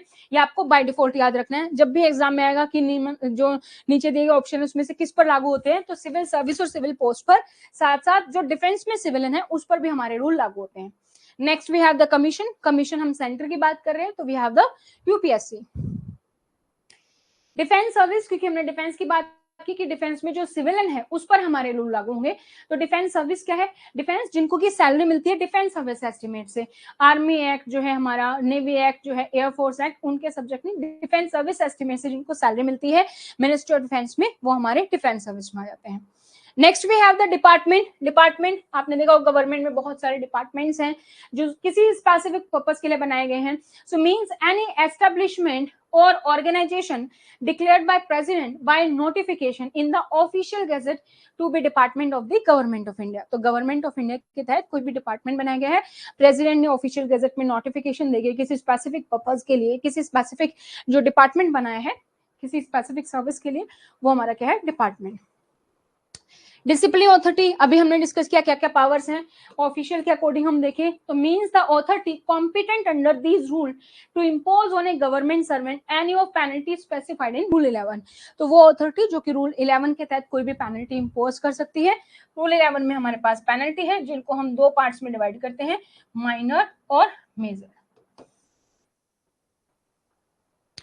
सो डिसिप्लिन ऑथोरिटी में आपके पास ऑप्शन आ जाएगा कि डिसिप्लिन ऑथोरिटी के पास क्या क्या पावर है जो मैंने आपको लिखवाई है, और वहां से आपसे पूछ लिया जाएगा तो आपको पता होना चाहिए क्या क्या पावर है, वो आपको सेलेक्ट करना होता है कौन कौन सा ठीक है कौन कौन सा गलत है। Next we have the ad hoc discipline authority. Ad hoc का मतलब क्या होता है, कुछ समय के लिए, है ना। तो अगर मान लो डिसिप्लिन ऑथोरिटी है, उसी के खिलाफ कोई कंप्लेन आ जाए, उसी में कोई एम्प्लॉय उसके खिलाफ कंप्लेन आ जाए, तो वो तो इंक्वायरी नहीं कर सकती, या तो हमें वो एम्प्लॉय रिप्लेस करना पड़ेगा या डिसिप्लिन ऑथोरिटी दूसरी बनानी पड़ेगी, है ना। या फिर जो है हमारी डिसिप्लिन ऑथोरिटी किसी के खिलाफ कंप्लेन कर दे, या जिसके खिलाफ कंप्लेन आई है वो डिसिप्लिन ऑथोरिटी से सीनियर है, तो ऐसे समय में हम थोड़े समय के लिए एक और ऑथोरिटी बनाते हैं जो स्पेसिफिक केस को देखेगी, जिसका नाम क्या है, ad hoc discipline authority. An officer who has been specified by a special order of the president to act as a disciplinary authority where prescribed disciplinary authority is or will be the complainant or the material witness or directly concerned with the disciplinary proceeding। यानी कि जब भी कोई भी discipline authority उसके खिलाफ complain है, या फिर वो उसके खिलाफ जो भी कंप्लेन आई है, या वो कहीं ना कहीं डायरेक्टली इन्वॉल्व है, विटनेस है, ऐसे सिचुएशन में हम कोई और ऑथोरिटी बनाते हैं जो कि उस स्पेसिफिक केस के लिए रहेगी एडहॉक बेसिस पर, कि वो रहेगी और जैसे इंक्वायरी खत्म हो जाएगी वो जो मेन डिसिप्लिन ऑथोरिटी है वो हमारा काम कर सकती है, तो जो थोड़े समय के लिए स्पेशल ऑर्डर के तहत बनाई जाती है। एपिलेट ऑथोरिटी, एपिलेट ऑथोरिटी के बारे में भी हमने डिस्कस किया था। So the authority specified in the schedule और by general order special order of the president to whom an appeal against an order of suspension any of the penalties may prefer by the government servant। ऐसी authority जिसके पास appeal की जा सकती है। Appeal कब की जा सकती है, जब भी किसी भी एम्प्लॉय को सस्पेंशन ऑर्डर दिया गया है या फिर एम्प्लॉय पर कोई भी पेनल्टी लगाई गई है, माइनर मेजर, तो हम अपील कर सकते हैं। अब जो अपीलेट ऑथोरिटी वो क्या क्या कर सकती है, ही में कंफर्म, अगर अपील की है किसी एम्प्लॉय ने तो वो उसको कंफर्म कर सकती है कि हाँ हम इस पे एक्शन लेंगे। मॉडिफाई कर सकती है, एम्प्लॉय के खिलाफ जो भी कंप्लेन हुई है, जो भी पेनल्टी सपोज दी गई है उसको मॉडिफाई कर सकती है, कम ज्यादा कर सकती है, सेट असाइड कर सकती है, मना भी कर सकती है। अब आप मुझे बताओ कि अगर कोई एम्प्लॉय है, हाई कोर्ट के तहत कोई भी फैसला आया यहां पर और वो उसके खिलाफ सुप्रीम कोर्ट में जाता है, क्या सुप्रीम कोर्ट सभी केस को एक्सेप्ट करती है? क्या सुप्रीम कोर्ट सभी केस के लिए अपील एक्सेप्ट करती है या किसी के लिए मना भी कर सकती है? क्या वो सभी केस को एक्सेप्ट करेगी? जितने भी केस हाई कोर्ट में आए और जितनी भी अपील आई, क्या सुप्रीम कोर्ट सभी केस की अपील को एक्सेप्ट करती है? यस और नो?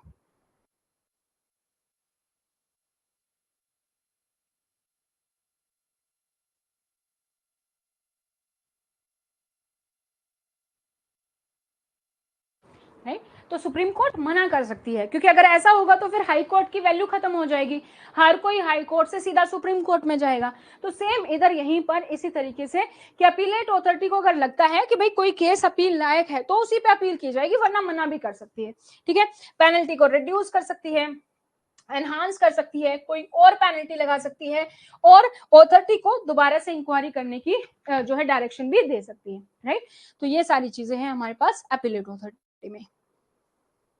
रिवाइजिंग ऑथोरिटी हमने क्या पढ़ा था अभी, जब प्रेसिडेंट को या किसी ऑथोरिटी को ऐसा लगे, so an authority at any time either on his own motion, खुद से ऐसा लगे, otherwise call for the records, या फिर कोई रिकॉर्ड ऐसा आ गया, कोई डॉक्यूमेंट, कोई विटनेस ऐसा आ गया इंक्वायरी के तहत, तब ऐसा लगे, revise any of order made और मे कंफर्म, तो वो किसी ऑर्डर को रिवाइज करना चाहती है, confirm, modify, set aside, reduce, enhance, impose penalty, order सुनाने से पहले, फाइनल डिसीजन लेने से पहले, जब भी वो ऐसा कुछ करना चाहती है इंक्वायरी करने से पहले, तो वो ऐसा करेगी, तो उसको हम क्या बोलेंगे, रिवाइजिंग ऑथोरिटी बोलेंगे। Next we have the reviewing authority, जब प्रेसिडेंट को ऐसा लगेगा, प्रेसिडेंट को भी खुद से या फिर कोई भी रिकॉर्ड ऐसा आ गया, तब उसको ऐसा लगता है कि रिवाइज करने की जरूरत है, तो उसको हम बोल रहे हैं रिव्यूइंग ऑथोरिटी। नेक्स्ट हमारा गवर्नमेंट सर्वेंट, तो जो भी हमारा सिविल सर्विस पे है, सिविल पोस्ट पे है, जिस पर हमारे रूल लागू हो रहे हैं, वो हमारे क्या है, गवर्नमेंट सर्वेंट है। Next we have the HOD, head of department. Head of department में और for the purpose of exercising the power as appointing, तो हेड ऑफ डिपार्टमेंट हमारे पास अपॉइंटिंग ऑथोरिटी भी हो सकता है किसी पोस्ट के लिए, किसी पोस्ट के लिए वो डिसिप्लिनरी ऑथोरिटी भी हो सकता है, किसी पोस्ट के लिए वो अपीलेट ऑथोरिटी भी हो सकता है, किसी पोस्ट के लिए वो रिव्यूइंग ऑथोरिटी भी हो सकता है, और means the authority declared by HOD under the FRSR rule. यहाँ पर आपको ये याद रखना है, यहाँ से जो क्वेश्चन आता है वो सीधा ये आता है कि HOD की डेफिनेशन हमने कहाँ से ली है, कहाँ पर इसको डिफाइन किया गया है, तो इसको डिफाइन किया गया है FRSR में, वहां से हमने इसकी डेफिनेशन ली है, अंडर दी FRSR रूल और civil regulation as the case में भी। तो ये जरूरत पड़ने पर appointing, disciplinary, appellate, reviewing authority हो सकती है। नेक्स्ट हमारे पास है HOO, हेड ऑफ ऑफिस। इसकी डेफिनेशन हमारी कहां से ली गई है, ये भी आपको याद रखना है, अंडर द GFR। इसकी डेफिनेशन हमने ली है GFR से, जर्नल फाइनेंशियल रूल से, ये आपको याद रखना है, डायरेक्टली क्वेश्चन आता है। So for the purpose of exercising the power as appointing, disciplinary, appellate और reviewing authority means the authority declare to the head of office under the GFR schedule, यानी कि इस रूल के जो शेड्यूल में दिया गया जैसा अपेंडिक्स होता है उसी तरीके से। Next we have the secretary. Secretary means secretary to the government of India in the ministry department. कौन सा सेक्रेटरी सीनियर है, कौन सा सेक्रेटरी जूनियर है, ये सब हम पढ़ेंगे ऑफिस प्रोसीजर में। अभी हम देख लेते हैं जो भी सेक्रेटरी है, स्पेशल सेक्रेटरी हो सकता है, एडिशनल सेक्रेटरी हो सकता है, ज्वाइंट सेक्रेटरी हो सकता है जिसके पास इंडिपेंडेंट चार्ज है मिनिस्ट्री डिपार्टमेंट का, कैबिनेट सेक्रेटरी हो सकता है, president secretariat, prime ministry secretariat, planning commission secretariat, ये सब हो सकते हैं। सर्विस यानी कि सेंटर की बात करें, सिविल सर्विस की बात करें। सो यहां तक we have done rule number 2 definitions के regarding. Any questions still here?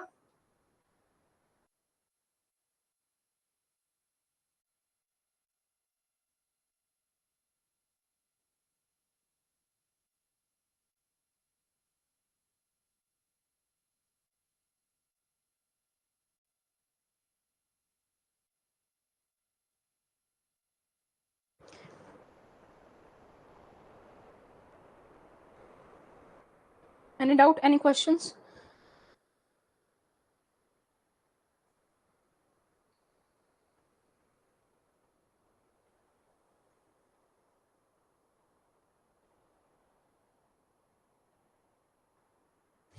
Clear है सारी डेफिनेशंस?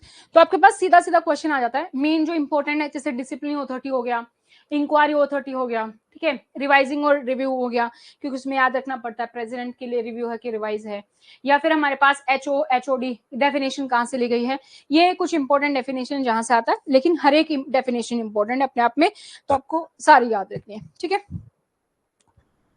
नेक्स्ट है हमारा रूल नंबर 3 एप्लीकेशन, यानी कि ये जो रूल है हमारा किस किस पर अप्लाइकेबल होता है। सो अभी हमने डिस्कस किया, एक तो हमारा जो भी सिविल है, सिविल पे है, उन सब पे हमारा लागू होगा FRSR is fundamental rules and supplementary rules, ठीक है। सो ये जो रूल है हमारा सभी पर लागू होगा जो भी सिविल सर्विस में, सिविल पोस्ट में है, साथ ही में जो डिफेंस में सिविलियन है उन पर भी हमारे ये रूल लागू होते हैं। ये आपको याद रखना है, ये बेसिक है कि ये लागू होंगे, या हर एक रूल के लिए याद रखना है, चाहे CCA पढ़ रहे हैं चाहे हम कोई भी रूल पढ़ रहे हैं। अब किस पे अप्लाइकेबल नहीं होगा, इसके लिए आपको क्या क्या चीजें याद रखनी है, किस किस पर अप्लाइकेबल नहीं होगा। सबसे पहले हम डिपार्टमेंट की बात करें तो हम 4 डिपार्टमेंट्स में डिवाइड करते हैं। वन इज सिविल जो हम पढ़ रहे हैं, सेकेंड हमारा रेलवे डिपार्टमेंट, थर्ड है हमारा डिफेंस, एंड फोर्थ इज हमारा PNT, post and telecommunication. 4 departments में हम इसको डिवाइड करते हैं। अभी हमने क्या पढ़ा, कहां कहां पर हमारे रूल लागू होते हैं, हमारे रूल लागू होते हैं सिविल पर और डिफेंस में सिविलियन पर, है ना। तो इसका मतलब हमारा क्या है कि रेलवे पर हमारे रूल अप्लाइकेबल नहीं होंगे, रेलवे पर अप्लाइकेबल नहीं होंगे, डिफेंस में जो डिफेंस पर्सन है उन पर हमारे रूल लागू नहीं होंगे, एंड PNT पर लागू नहीं होंगे। तो जहां पर भी आपको ऑप्शन में दिखाई देगा रेलवे या डिफेंस में सिर्फ डिफेंस की बात ही हो रही है या PNT है, उन पर हमारे रूल लागू नहीं होते हैं। नेक्स्ट जो आपको सैलरी है वो आपको कहां से मिलती है, consolidated fund of India,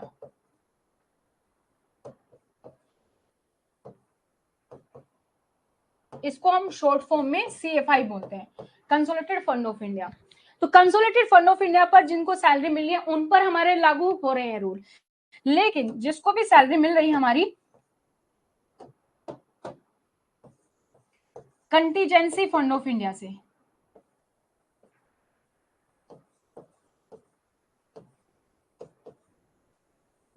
contingency fund of India पर जिसको भी सैलरी मिलेगी उस पर हमारे रूल लागू नहीं होंगे। ये शॉर्ट ट्रिक्स हैं, सभी रूल्स के लिए, सभी में ये काम आएगा, ठीक है। तो जिसको भी कंटीजेंसी फंड ऑफ इंडिया से सैलरी मिल रही है उस पर हमारे रूल लागू नहीं होंगे। इसके अलावा जो AIS पोस्ट है उन पर हमारे रूल लागू नहीं होते। So what is AIS post, कौन कौन सी है, एनीवन? AIS को हम बोलते हैं ऑल इंडिया सर्विसेज। सो कौन कौन सी पोस्ट आती है हमारी AIS में?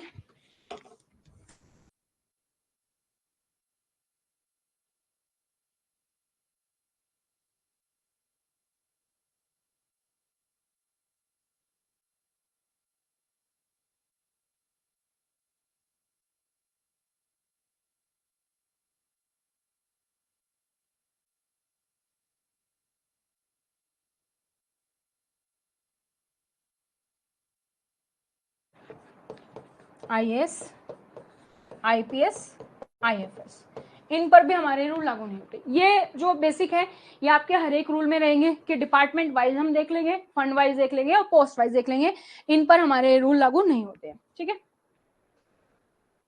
सो सबसे पहला आ गया हमारे पास, किस पर लागू नहीं होगा? रेलवे सर्वेंट पर।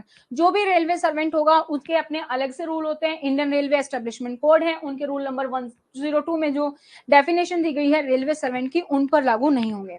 AIS अभी हमने पढ़ा, IAS, IPS, IFS, तो AIS पोस्ट पर हमारे रूल लागू नहीं होते हैं, ठीक है। Any person in casual employment, जो हमारा परमानेंट एम्प्लॉय नहीं है, कैजुअल एम्प्लॉयमेंट पर उस पर लागू नहीं होंगे। या फिर कोई भी ऐसा एम्प्लॉय जो विद इन 1 मंथ में ही सर्विस से डिस्चार्ज हो गया है, एब्सकॉन्ड हो गया है, सर्विस छोड़ के चला गया है, तो कोई भी पर्सन जो 1 महीने के अंदर ही नोटिस जिसने दे दिया है, जॉब छोड़ दी है, उस पर हमारे रूल लागू नहीं होंगे। या फिर प्रेसिडेंट स्पेशल ऑर्डर के तहत किसी भी डिपार्टमेंट पर, किसी पोस्ट पर ये बोल दे कि इस पर ये रूल लागू नहीं होंगे, इसके लिए डिफरेंट रूल हैं, तो वहां पर लागू नहीं होंगे।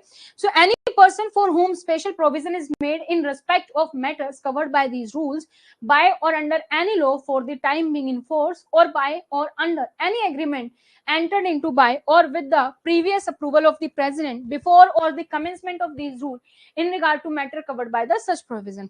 तो जब भी जो भी पोस्ट क्रिएट हुई है, प्रेसिडेंट की पहले ही अप्रूवल है कि उन पर ये रूल लागू नहीं होंगे, या उनके लिए हमारे पास डिफरेंट सेट ऑफ रूल्स हैं, तो वहां पर हमारे रूल लागू नहीं होंगे। The president may order exclude any group of government servant from operation of all these rules। तो किसी भी ग्रुप को, किसी भी मिनिस्ट्री को, डिपार्टमेंट को प्रेसिडेंट के पास पावर है इन रूल से अलग कर सकता है।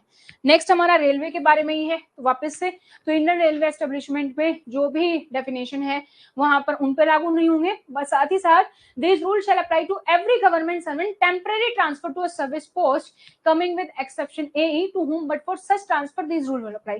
बट अगर हमारा कोई रेलवे वाला एम्प्लॉय है और उसका ट्रांसफर होता है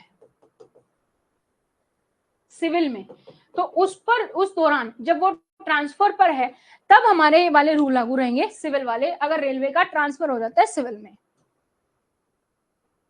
अगर कोई भी डाउट अराइज होता है कि ये रूल हमारे किस पोस्ट पर अप्लाई होंगे या किस पर्सन पर अप्लाई होंगे, किस पर्सन पर ये रूल अप्लाईकेबल है कि नहीं, तो हमारे पास फाइनल डिसीजन किसका होगा? जिसने ये रूल बनाए। और ये रूल किसने बनाए? आर्टिकल 309 के तहत किसके पास पावर है? ऑनरेबल प्रेसिडेंट के पास। तो ऑनरेबल प्रेसिडेंट ही यहाँ पर डिसाइड करेंगे।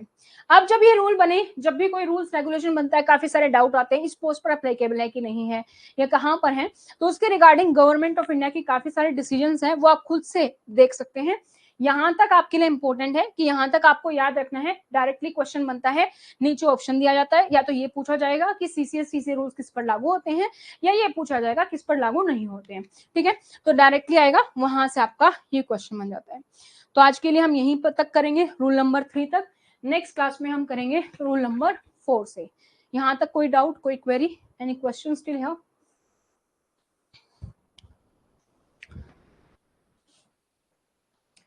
सो यहाँ पर आपका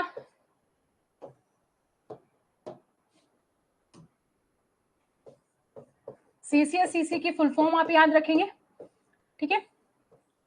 कमेंसमेंट डेट आप याद रखेंगे,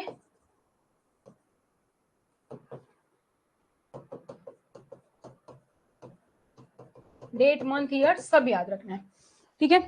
उसके बाद हमने डेफिनेशंस पढ़ी थी, तो डेफिनेशंस में हमारे पास कुछ इंपॉर्टेंट है।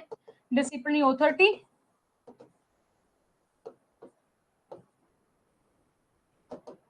इंक्वायरी अथॉरिटी, सीधा स्टेटमेंट आती है और उसमें से पूछा जाता है कि कौन सी स्टेटमेंट सही है फॉर इंक्वायरी अथॉरिटी और this. Revising and reviewing authority,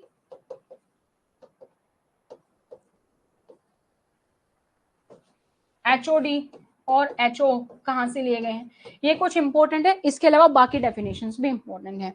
then हमारे पास आ जाते हैं CCS रूल्स एप्लीकेशन, किस पर अप्लाई होगा और किस पर अप्लाईकेबल नहीं होगा, हर एक चीज इंपॉर्टेंट है, सारी चीजें आपको याद रखनी है। So any questions, any doubt till here, you can just let me no. Any feedback, you can also let me know.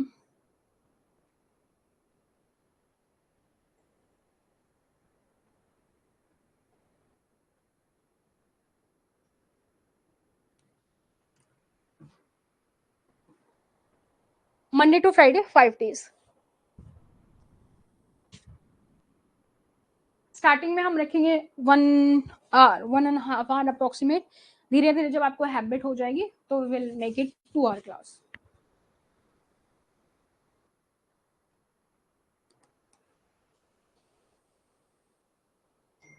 Anything else? I hope सब क्लियर है।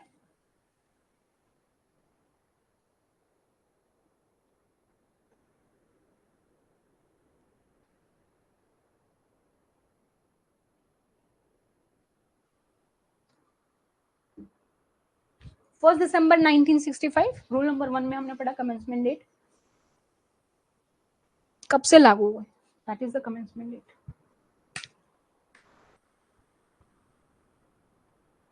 ठीक है, सो आज के लिए इतना ही करते हैं।